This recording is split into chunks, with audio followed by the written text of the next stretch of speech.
Tony says he's got a contract in a home. The home inspector found what he thinks are bat droppings on insulation. Oh Tony's yeah. wondering what's involved in removing the stuff. Any toxins? This is Casey's favorite one, but Brad's the best to tell us. He's the one who tells us how to do it. All right, so here's what you have to be careful of. Yeah. Bat guano, if it is really bat droppings, it is toxic. So you have to handle it essentially as just like you would a hazardous material. If there are bats present in the attic, there are only certain seasons of the year that you can remove the bats. So that's something to know. Why is that? I don't know. I've never heard. They are protected. So there are only certain seasons that wildlife control folks can remove them. So sometimes you have to live with them there until the season comes. Then you can use the devices that allow them to fly out, but not fly back in. So bats are a problem. The one thing I will tell you is that as home inspectors, we are not trained necessarily in identifying droppings.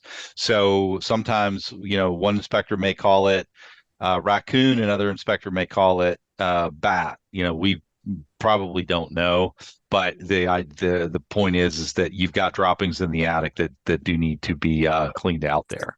Google this because I've always heard it's toxic, but I've never heard why. And this would scare me if I heard this and I'm reading it for the first time, but it can cause a respiratory disease called histoplasmosis. And when you disturb and clean, which may seem like an easy, harmless, easy job to do, you're actually causing these spores to become airborne, which would scare the crap out of me if I had children like I do with respiratory issues. And and rodents carry that same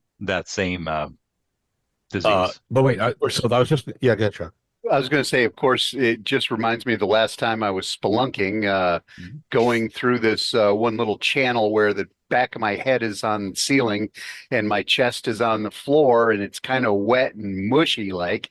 And as I get out, they say, "Oh, yay! These bats have started to come back," because they are a protected creature. They're actually endangered, and this particular type of bat had come back into this cave. So I've been crawling through a river of guano. Guano. Yeah. Great. Good.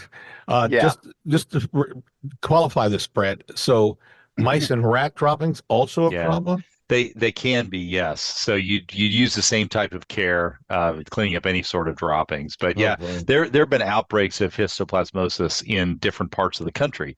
There was a big one back in New Mexico here, I don't know, 10, 15 years ago that a lot of people, got sick and died from. They didn't know, but that was all caused by rats.